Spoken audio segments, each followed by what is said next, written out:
you will stay with us as we stay in the region. Israel has expanded military operations in Gaza.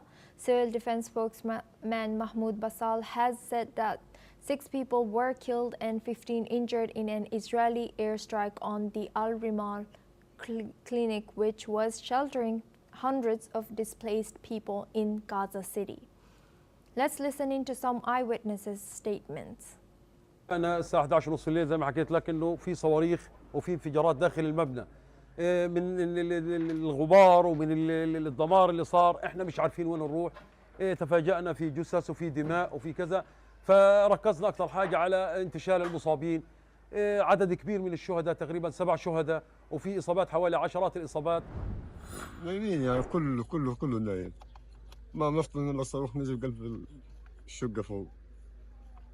طبعا استشهد تقريبا 7 أنفار استشهدوا فيه، ولاد صغار أطفال نسوان.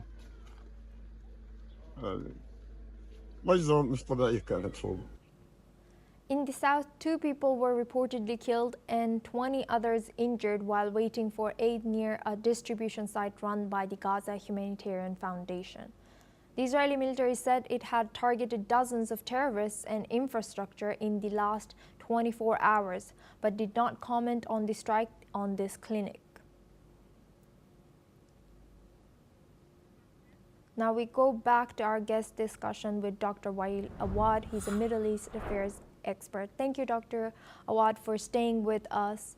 How do such incidents affect the prospects for peace and conflict resolution between Israel and Gaza while talks are ongoing and conflict is also ongoing?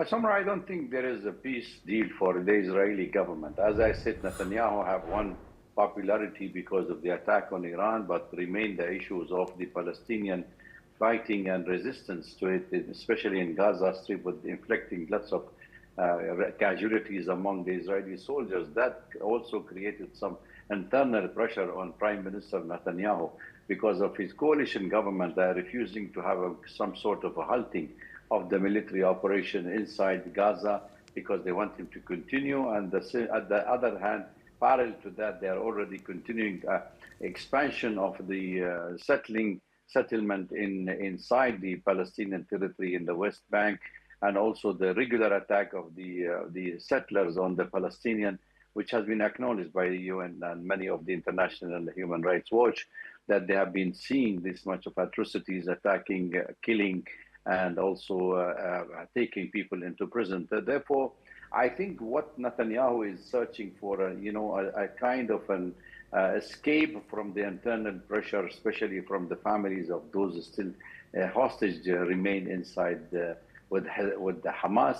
So they wanted to bring him to reach to a kind of a ceasefire, even 60 days. So this 60 days will give him a breathing ground, at least because the Knesset will not have a meeting. There will be a break in the Knesset until this summer break until October. So then he can resume the attack because his right-wing coalition will not allow him to continue, especially with the right-wing gaining popularity inside the Israeli society as well because of their settlement and expansion and killing any chance of a Palestinian solution to the Palestinian two-state solution. So therefore, I think he is trying to buy time at one stage, and the second stage also he wanted to meet with President Trump, who put lots of pressure on him to reach some sort of a deal and halt all the operation, at least so that the Abraham Accord, where Trump trying to reach some sort of agreement with other Arab countries, can help improve the image of Trump in the region, while Netanyahu will continue when the ceasefire, if this ceasefire or truce takes place between him and the Palestinian, I think we may see some sort of relief. But nevertheless, I believe the daily killing, intentional killing of the AIDS workers, of the people going for AIDS, they tell them go to the north and then attacking the camps intentionally. There is no human shield that Hamas is using. There's nothing left for the families, shelter to live and survive. So everybody knows the public deceptions of the propaganda that the Israelis are trying to sell to the world have been totally exposed after 640 days of 80 days of this war, which have exposed that it is more of killing of innocent people, not the Hamas organization. Thank you very much, Dr. Wael Awad, for joining us and sharing that insight as Middle East Affairs expert. Now we move